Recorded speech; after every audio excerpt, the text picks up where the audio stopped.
오늘도 하나님이 우리에게 주신 말씀이 여러분 모두에게 최고의 복이 되는 시간이 되기를 예수 이름으로 축원합니다. 우리가 삶을 살다 보면 듣습니다. 그리고 눈으로 봅니다. 사실 나라고 하는 존재는 이겁니다. 나는 듣고 보는 것에 의해 가지고 내 어떤 기준이라는 게 이게 만들어지기 시작을 합니다. 근데 실상은 나의 기준은 이미 하나님이 우리를 하나님의 형상대로 지으시면서 나에게 만들어 주셨거든요. 그래서 나는 누구 닮은 사람이라고 말씀을 하느냐면은 하나님을 닮은 사람이라고 말씀을 합니다. 그러니까 내 마음은 누구를 닮았느냐? 하나님을 닮았습니다. 그래서 나는 내 마음은 무엇을 원하느냐? 영혼을 사모합니다. 영원히 사는 것을 원합니다. 그래서 우리의 마음이 원하는 게 있습니다. 그래서 사실 이게 두 마음이라고도 얘기를 해요. 그래서 마음이 원하는 게 하나가 있고 우리 육신이 원하는 게 하나가 있어요. 그래서 이 사람의 갈등이 마음과 육신이 이게 마음과 몸이 계속 부딪히는 겁니다. 여기서 이제 갈등을 하는 거예요. 육신을 쫓아갈 거냐, 마음이 원하는 대로 쫓아갈 거냐. 근데 우리의 삶이라고 하는 것은 내 마음이 육신이 언제나 원하는 대로 쫓아 삶을 살았던 것이 우리의 삶이에요. 그게 몸에 배어 있는 겁니다. 왜 그게 몸에 배어 있느냐? 우리가 대부분의 사람들을 보니까 다 그렇게 살더라는 겁니다. 그렇게 사는 걸 보면서 그게 우리 몸에 배어진 겁니다. 그런데 하나님은 나를 지으신 하나님이 하나님을 닮도록 지었다고 말씀을 하니 아니 어떻게 우리가 사람에 의해 가지고 내 육신에 의한 삶을 내가 살 수가 있을까? 이것은 본래 내 모습이 아니거든요. 이건 본래 내 모습이 아닙니다. 내 모습은 바로 뭐냐면은 하나님의 말씀으로 사는 겁니다. 하나님의 말씀으로 사는 것이 본래 나의 모습입니다. 그래서 우리가 고침받는다라고 했었을 때 무엇으로 고침받는다고 말씀을 하느냐면은 시편 109편에서 말씀 보면 하나님의 말씀을 보내가지고 우리를 고치신대요. 말씀을 보내서 우리를 고치신대. 그래 여러분 보세요. 말씀으로 보내가지고 나를 고치신다고 하게 되면은 무엇으로 살면 우리가 고침받게 된다는 말씀입니까? 말씀으로 살면 고침받게 되는 겁니다. 여러분 말씀을 보내가지고 말씀으로 나를 고치신단 말이에요. 그러니까 내가 말씀으로 살면 내가 고침받게 됩니다. 여러분의 마음이 다 고침받게 되기를 예수 이름으로 축원합니다. 그래서 여러분의 마음에 즐거움이 가득 채워지기를 예수 이름으로 축원합니다. 왜냐하면 보세요. 여러분이 만약에 몸이 아파요. 어느 한 부분이 몸이 아픕니다. 그것 때문에 너무 힘들었어요. 그것 때문에 마음이 막 너무너무 괴로웠어요. 그랬더니 병원에 가가지고 약을 줬어요. 약을 줬는데 이 약이 뭐를 고치는 거냐? 내 몸을 고치는 거예요. 이 약이 내 몸을 고치기 위해서 그 약을 처방받았단 말이에요. 그래야 약국 가가지고 치웠어요. 그러면 내가 이제 아픈 부분이 고침받기 위해서는 뭐를 해야 되겠습니까? 여러분 보세요. 약국 가가지고 처방전을 주고 약을 사가지고 와서 집에다가 잘 그거를 보관해 놔야 되겠습니까? 먹어야 되겠습니까? 먹어야죠. 여러분 보관해 놓으면 아무 소용이 없습니다. 여러분 먹어야지 고침받게 됩니다. 그래서 하나님의 말씀을 들어가지고 이게 효과가 있는 것이 아니라 이 말씀으로 사는 겁니다. 여러분 말씀으로 사는 겁니다. 말씀으로 살면 나 고침받습니다. 물론 이제 말씀을 우리가 먹는다고도 얘기를 합니다. 말씀을 먹는다고 하는 것은 결국은 말씀을 살기 위함입니다. 그래서 우리가 말씀으로 산다고 하는 것을 말씀을 또 믿는 거라고도 얘기를 합니다. 그래서 여러분은 하나님의 말씀을 믿고 그리고 여러분의 삶으로 인하여 여러분의 마음이 다 고침받아서 마음의 기쁨, 마음의 즐거움, 마음의 감사가 넘치는 삶이 되기를 예수 이름으로 축원합니다. 그래서 그 하나님이 어떤 분이시라고 우리에게 말씀을 하느냐면은 시편 90편 2절 말씀을 같이 읽습니다. 산이 생기기 전, 자 여기서 이제 말씀을 잘 보세요. 산이 생기기 전입니다. 우리가 지금 보고 있는 이 수많은 이 산이 생기기 전입니다. 그리고 땅과 세계도 주께서 조성하시기 전. 여기서 조성이라는 말은 무슨 말이냐면은 하나님이 이 땅을 지으시고 세계를 지으시는데 산을 지으시고 땅을 지으시고 세계를 지으시는데 조성이라는 말은 하나님의 계획하다는 겁니다.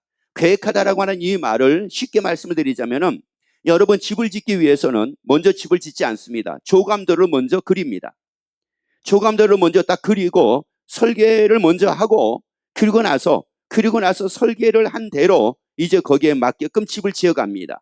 이런 것처럼 하나님은 이미 땅을 지으시고 세계도 지으시고 하늘도 지으시고 땅도 지으시고 산도 지으시고 이런 모든 것을 하나님이 지으시기 전에 하나님의 조성을 하신 거예요.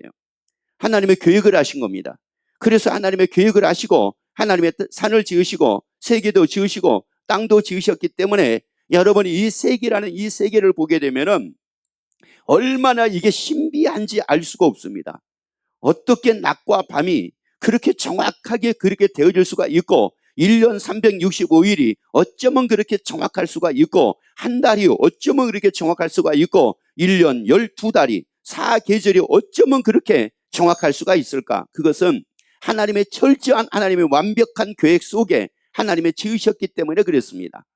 다시 한번 읽습니다. 산이 생기기 전 땅과 세계도 주께서 조성하시기 전 그 다음에요 곧 영원부터 영원까지 주는 하나님이시니이다.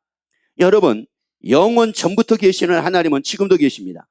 그래서 요한계시록 1장 8절에서 뭐라고 말씀을 하시느냐면은 그 하나님은 옛적에만 계셨던 것이 아니라 지금도 계신데요. 그 하나님은 지금도 계신데 여러분 지금도 계시는 그 하나님, 그래서 그 하나님은 요한복음 1장 1절에서 말씀하기를 그 말씀이 곧 하나님이시라고 말씀을 했습니다. 여러분 그래서 이 말씀을 통해서 여러분이 하나님을 다 만나게 되기를 예수 이름으로 축원합니다. 그러면 우리가 왜 이 땅의 삶을 살고 있느냐? 이사야 45장 18절 말씀을 같이 읽습니다. 여호와는 하늘을 창조하신 하나님이시며 자, 저 하늘을 누가 창조했다고 말씀을 합니까? 하나님입니다. 여러분 그래서 여러분이 보고 있는 저 하늘 여러분 그냥 보지 마시고 하늘을 볼 때마다 하나님이 떠올라지기를 예수 이름으로 축원합니다. 왜요? 여호와는 하늘을 뭐 했대요? 창조하셨대요. 여러분 하늘을 하나님이 창조하셨대. 그러니까 여러분이 저 하늘을 보면서 야 하늘에 구름이 많구나, 야 오늘은 구름이 없구나, 야 오늘은 맑구나, 여러분 이것도 보지만은 그거 보기 전에 먼저 저 하늘을 창조하신 그 하늘을 보면서 하나님이 보여지기를 예수 이름으로 축원합니다. 하나님의 계신 것이 믿어지기를 예수 이름으로 축원합니다. 자 여러분 이게 신비한 일입니다. 그러면 저 하늘이 왜 지금까지 있을까요? 수천만 년이 지났으며 수천 년이 지났음에도 불구하고 저 하늘이 왜 지금도 있을까요? 여러분 이게 신기합니다. 여러분 참 이게요. 여러분 이거는 이 세상의 모든 논리가 마찬가지예요. 여러분 이 가전제품이요 자꾸 바뀝니다. 그런데 가전제품이 자꾸 바뀌는데 어떤 가전제품은 그래도 10년이고 20년이고 30년이고 유지되는 가전제품이 있고요. 어떤 제품은 완전히 사라져버리는 제품도 있어요. 왜요? 완전히 사라진 제품은 어떤 제품일까요? 공장에 사라진 제품이에요. 공장이 사라져버리면 제품도 사라집니다. 그런데 그 공장이 계속 남아있는 이상은 그 제품이 어느 정도로 유지가 됩니다. 여러분 왜 저 하늘이 지금도 있는 거예요? 하나님은 영원하시다니까요. 하나님은 지금도 계신다니까요. 하나님은 지금도 계시기 때문에 저 하늘이 지금도 변함없이 있는 겁니다. 그래서 여호와는 다시 있습니다. 여호와는 하늘을 창조하신 하나님이시며 그 다음에요 땅도 뭐였대요? 땅도 조성하셨대요. 여러분 이 땅이 지금도 수천 년이 지났음에도 불구하고 여전하게 이 땅이 존재하고 있으면 하나님이 지금도 계시기 때문입니다. 하나님이 지금도 계시기 때문에 하늘이 존재합니다. 땅도 존재합니다. 그런데 하늘과 땅을 지으신 그 하나님께서 뭐라고 말씀합니까? 땅도 조성하시고 경고케 하시되 헛되이 창조치 아니하시고 사람으로 거하게 지으신 자신이라. 여러분 왜 우리가 이 땅에 살고 있어요? 여러분 이 땅에서 태어났기 때문에 이 땅에 살고 있는 것이 아니라 하나님이 우리로 이 땅에 거하게 하셨기 때문에 이 땅에 살고 있는 겁니다. 하나님이 거하게 하셨기 때문에 이 땅에 살고 있는 겁니다. 옆에 얘기하세요. 하나님이 살게 하셔서 살고 있는 겁니다. 하세요. 여러분의 그 집은, 여러분이 살고 있는 그 집은 왜 거기서 여러분이 살고 있는 겁니까? 여러분이 지었습니까? 여러분 그 집 여러분이 지은 거 아닙니다. 여러분이 그 집을 지은 게 아니라고요. 근데 집을 지은 사람이 거기에 살게 하기 위해서 누군지는 모르지만 살게 하기 위해서 그 집을 지었습니다. 그래서 여러분이 분양을 받아가지고 들어가서 살던 아니면 집을 사가지고 여러분이 들어가서 살던 그래서 살고 있는 겁니다. 여러분 누군가가 여러분에게 그 집을 지어서 여러분으로 거하게 만드셨기 때문에 여러분이 거기 지금 살고 있다는 말이에요. 여러분 우리가 이 땅에 살고 있는 이유는 하나님이 하늘과 땅을 지으시고 우리로 살게 하셨기 때문에 지금 우리가 살고 있는 겁니다. 여러분, 그래서 사는 이유가 바로 뭐냐? 하나님의 살게 하셔서. 하나님의 살게 하셔서 우리가 살고 있는 겁니다. 그래서 여러분들은 하나님으로 인하여 살기를 예수 이름으로 축원합니다. 아예 하나님으로 인하여 살기를 예수 이름으로 축원합니다. 자, 그런데 여기서 한 가지 반드시 잊어버리면 안 될 게 있습니다. 반드시 한 가지 잊어버리면 안 될 게 있는데 시편 119편 96절 말씀을 같이 읽습니다. 내가 보니 모든 완전한 것이 다 끝이 있어도. 자, 여러분 보세요. 내가 보니까 이거요. 시편 기자를 통해서 말씀합니다. 내가 보니까 자, 이게 신기하더라는 겁니다. 뭐가 신기하냐면은 완전해요, 완전해. 이게 완전해요, 완전해. 그러니까 완전하니까 이거 영원할 줄 알았거든요. 영원할 줄 알았어요. 그랬는데 다 뭐가 있다고요? 다 끝이 있대요. 다 끝이 있대. 제가 이제 목회를 오랫동안 하다 보니까 많은 분들을 만나잖아요. 어떤 분이 그렇게 얘기해요. 아니, 세상에 어떻게 그런 일이 있을 수가 있냐요. 저한테 그러는 거예요. 목사님, 어떻게 그럴 수가 있습니까? 어떻게 그런 일이 생길 수가 있습니까? 이런 거예요. 그래서 왜요? 그랬더니만은 이분은 병원 한 번도 가본 적이 없는 분이었대요. 그리고 어디 아픈 데가 하나도 없는 분이었대요. 그래서 이분은 천년만년 살 줄 알았대요. 근데 세상에 간밤에 안녕이 돼버린 거예요. 어떻게 그럴 수가 있냐 이거예요. 어떻게. 여러분, 어떻게 그럴 수가 있는 것이 아니라 다 끝이 있습니다. 여러분, 우리 인생도 끝이 있습니다. 여러분, 우리의 삶도 끝이 있습니다. 옆에 얘기합시다. 우리의 삶도 끝이 있습니다. 그러면 한번 물어봐 보세요. 아니, 사람의 삶의 끝이 있는 것 같습니까? 없는 것 같습니까? 물어보세요. 아니, 물어보시라고요.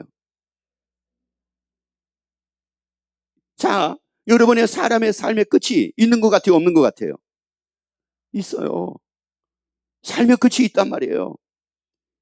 그런데 그 삶의 끝이라고 하는 게 다 똑같지가 않습니다. 다 똑같지가 않아요. 달라요. 그런데 신기한 것은 뭐냐면은 다르지만 다 뭐가 있다는 말이에요. 끝이 있더라는 말입니다. 그래서 여기서 내가 보니 모든 완전한 것이 다 뭐가 있다는 거예요. 끝이 있다는 겁니다. 그러면 여러분들이 오늘 이 말씀을 통해서 내 인생의 끝이 있다라고 하는 것도 여러분이 알게 되기를 예수 이름으로 축원합니다. 내 삶의 끝도 있다라고 하는 것도 알게 되기를 예수 이름으로 축원합니다. 아니, 그러면 이거 궁금한 게 뭐냐? 아니, 영원부터 살아계신 하나님이, 영원 전부터 살아계신 하나님이 우리를 지으셨잖아요. 첫 번째 하나님이 우리를 지으셨을 때에 어디에다가 우리를 지으셨습니까? 못에다가 지었잖아요. 그래서 우리가 첫 번째 삶이 어디에서 시작이 된 겁니까? 못에서 시작이 된 겁니다. 이게 첫 번째 삶이에요. 이게 첫 번째 삶입니다. 그리고 두 번째 삶이 바로 뭐냐면은 하나님의 하늘을 지으시고 땅을 지으셔가지고 이 땅에 거하게 하신 거. 이게 두 번째 삶이거든요. 이거는 우리가 부인할 수가 없는 일이에요. 그런데 첫 번째 삶도요, 끝은 있었어요. 첫 번째 삶도 끝은 있었다고요. 태중에서의 끝이 있었다고요. 태중에서의 끝이 있었기 때문에 여러분이 태어난 겁니다. 아마 태중에서 여러분의 끝이 없었다고 그러면 어머, 지금도 여러분 그 안에 있을지 몰라요. 여러분 지금도 태중에 있을지 모른다고요. 그런데 하나님은 정해놨다고요. 태중에서 10개월을 정해놨다고요. 그래서 태중에서 10개월을 살다가 우리가 이 땅에 태어난 겁니다.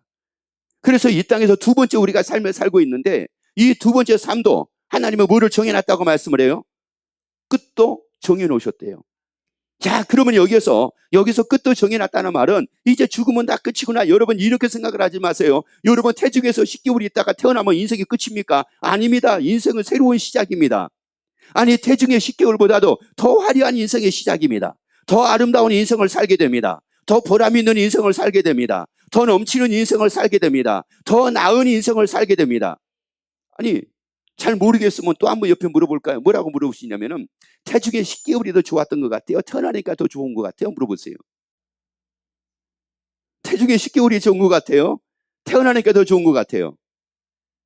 야, 태어나니까 이게 100배 일어나, 이거 100배가 아니죠. 이거 말로 표현할 수가 없죠. 태어나서 보니까.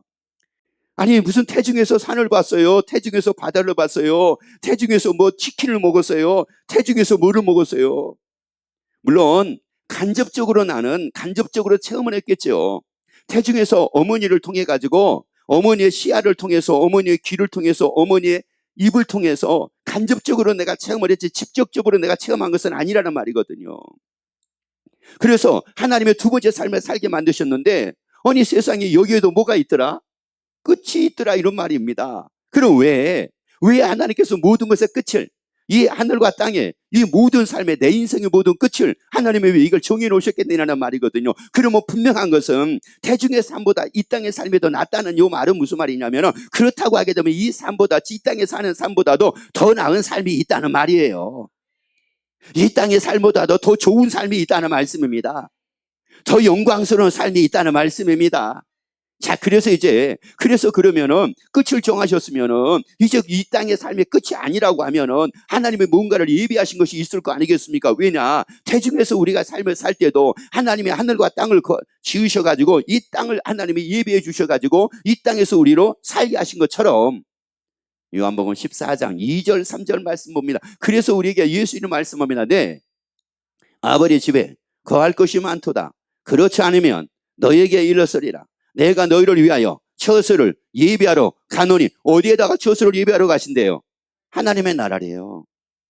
여러분, 하나님의 나라, 하나님의 계시는 그 하나님의 나라에 우리의 처소를 예비하러 가신대요. 그럼 이제 뭐라고 말씀하신 거 보세요. 예비하러 가노니. 이제 그 다음 말씀, 이게 참 이게 얼마나 이게 놀라운 말씀인지, 이게 얼마나 이게 감격이 되는 말씀인지 읽어봅니다. 가서 너희를 위하여 처소를 예비하면 내가 다시 와서 너희를 내게로 영접하여 나 있는 곳에 너희도 있게 하리라. 아니, 세상에 우리에게 말씀합니다. 나 있는 곳에 너희도 있게 하리라. 나 있는 곳에 너희도 있게 하리라. 내가 너희를 하나님의 나라에다 처소를 예비하는데 나 있는 곳에 너희도 있게 하리라. 아니, 나 있는 곳에 너희도 있게 하리라. 누가 계시는 곳에 우리도 있게 하겠다고요? 예수님이 계시는 곳. 예수님이 계시는 곳. 자, 예수님이 계시는 그곳에 우리도 있게 하시겠대요. 여러분, 하나님의 나라에서 우리 세 번째 삶을 살게 됩니다. 그런데 이 세 번째 하나님의 나라의 삶은 어떤 삶이라고 우리에게 말씀을 하느냐면은 시편 145편 13절 말씀을 봅니다. 주의 나라는 영원한 나라. 주의 나라는 뭐라고요? 영원한 나라래요. 그리고요, 주의 통치는 대대에 이르리이다. 여러분, 하나님의 나라는 오직 하나님만이 통치를 하신대요. 그런데 그 나라는 영원한 나라래요. 하나님의 나라는 영원한 나라래. 자, 그러니까 예수님이 그 하나님의 나라에다 우리를 위해서 처소를 예비하시고 나 있는 곳에 너희도 있게 하리라. 어떻게요? 영원히. 영원히. 영원히. 그래서 여러분, 이 땅의 삶을 정하신 겁니다. 이 땅의 끝을 정하신 겁니다. 내 삶의 끝을 정하신 겁니다. 내 인생의 끝을 정하신 겁니다. 그런데 내 인생의 끝은 끝이 아니라 뭐였어요? 시작이었습니다. 여러분, 시작이었습니다. 태중에서의 끝은 이 땅의 삶의 시작이었습니다. 이 땅의 삶의 끝은 영원한 삶의 시작이었습니다. 자, 이러니 이게 얼마나 놀라운 일입니까? 여러분, 그래서 오늘 말씀을 통해서 이걸 다 깨닫게 되기를 예수 이름으로 축원합니다. 이제 알지 못한 것을 알게 되고 보지 못한 것을 보지 못한 것을 보게 되고 생각하지 못한 것을 생각하게 되고 살지 못한 것을 살게 되고 누리지 못한 것을 누리고 삶을 살게 되기를 예수 이름으로 축원합니다. 이제 여러분에게 소망이 다 생겨지기를 예수 이름으로 축원합니다. 하나님의 나라에서 영원히 사는 이 소망이 다 생겨지기를 예수 이름으로 축원합니다. 그러면 누가 그 하나님의 나라를 갑니까? 이거거든요. 그러면 누가 그 하나님의 나라를 들어갈 수가 있느냐는 말이에요. 요한복음 3장 16절 말씀입니다. 요한복음 3장 16절. 하나님이 세상을 이처럼 사랑하사 독생자를 주셨으니 이는 저를 믿는 자마다 멸망치 않고 영생을 얻게 하려 하심이니라. 뭐를 얻게 하려 하심이라? 그래서 하나님이 예수님을 이 땅에 보내셔서 예배해 주신 겁니다. 영생을 얻도록 예배해 주신 겁니다. 영생이라는 말이 무슨 말이냐면은 영원히 산다는 의미예요. 그러면 영생이라는 말은 이제 17절에서는 뭐라고 말씀을 하느냐면 구원이라고 말씀을 해요. 여러분, 예수를 믿으면 구원을 얻는데요. 예수를 믿으면 구원을 얻는데요. 그래서 예수를 믿으면 구원을 얻고 그 구원을 얻은 사람이 영원히 산대요. 영원히 산대요. 그래서 예수를 믿는 여러분 되기를 예수 이름으로 축원합니다. 성경대로 우리 죄를 위하여 죽으신 그 예수를 믿는 여러분이 되기를 예수 이름으로 축원합니다. 그리고 장사 지는 바 되었다가 성경대로 사흘 만에 다시 살아나신 그 예수 이름을 믿기를 예수 이름으로 축원합니다. 그러면 신기한 일이 생깁니다. 십자가 지신 예수를 믿으면 우리가 뭐를 얻습니까? 영생을 얻습니다. 구원을 얻습니다. 그리고 부활하신 예수 이름을 믿으면 무엇을 우리가 갖게 됩니까? 소망을 갖게 된다고 사도행전 24장에서 말씀을 합니다. 예수의 부활을 통해서 뭐를 얻어요? 소망입니다. 그러면 우리가 뭘 가지고 삽니까? 영원히 사는 소망을 가지고 사는 겁니다. 그래서 사도 바울이 얘기를 합니다. 사도 바울이 디도서 1장 1절 2절 말씀을 가지고 있습니다. 하나님의 종이요 예수 그리스도의 사도인 바울 곧 나의 사도 된 것은 하나님의 택하신 자들의 믿음과 경건함에 속한 진리의 지식과 성경의 영생의 소망을 인함이라. 뭐를 인함이라? 영생의 소망. 여러분, 영원히 사는 이 소망이 다 생겨지기를 예수 이름으로 축원합니다. 예수를 믿음으로 말미암아 하나님의 이 말씀을 믿음으로 말미암아 영원히 사는 소망이 다 생겨지기를 예수 이름으로 축원합니다. 그래서 여러분, 우리의 소망은 세상의 소망이 아니에요. 우리의 소망은 영원히 사는 하나님의 나라에서 영원히 누리고 사는 이것이 나의 소망입니다. 이것이 나의 소망이에요. 이 소망을 가지고 살자는 말입니다. 이 소망이 있는 사람은 로마서 12장에서 말씀하기를 즐거워하며 산대요. 왜? 뭐가 있으니까요. 소망이 있으니까. 그래서 나이가 들어가게 되면은 인생의 허무함을 느낍니다. 나이가 들어가게 되면은 인생의 무력함을 느낍니다. 자, 왜 나이가 들어가면은 애들을 다 키웠어요. 시집장가 다 보냈어요. 그리고 나이가 70이 되고 80이 됐어요. 왜 인생에 무력감이 찾아옵니까? 왜 인생에 허무함이 찾아옵니까? 이유가 다른 데 있는 것이 아니라 애들 시집장가 보내기 전에는 소망이 있었어요. 얘네들 시집 보내고 얘네들 장가 보내고 그래서 잘 살게 어떻게 하든지 잘 살게 해야 되겠다는 소망이 있었단 말이에요. 그런데 시집장가를 다 보내고 나니 소망이 있어요? 없어요? 없어요. 소망이 없으니까 뭐가 찾아와요? 허무함이 찾아오는 거예요. 무력감이 찾아오는 거예요. 무슨 소리예요? 여러분, 우리의 소망은 이 소망이 아니라니까요. 그래서 여러분이 갖고 있는 여러분의 세상에서 어떤 소망을 갖고 있다 한다 할지라도 여러분이 그 소망을 가지고 있으면 그 소망이 여러분을 허무하게 만들고 그 소망이 여러분을 힘없이 만들고 그 소망이 여러분을 괴롭게 만들고 그 소망이 여러분을 아프게 만들어요.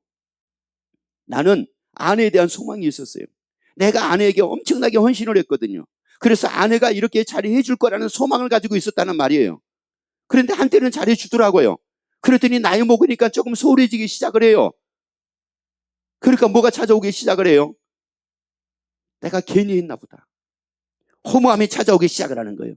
여러분, 소망은 영원히 사는 것이 나의 소망입니다. 하나님의 나라에서 영원히 사는 게 나의 소망입니다. 누가 잘해지기를 바라는 게 소망이 아닙니다. 여러분, 그 소망을 갖지 말고 영원히 사는 소망, 이 소망을 가지고 우리 즐겁게 살자고요. 우리 즐겁게 살자고요. 나이를 먹어도 즐겁게 살자고요. 나이가 더해져도 즐겁게 살자고요. 힘이 없어도 즐겁게 살자고요. 아니 뭐가 부족해도 즐겁게 살자고요. 왜? 뭐가 있어? 소망이 있으니까. 옆에 얘기합시다. 나 소망이 생겼습니다. 어떤 소망이요?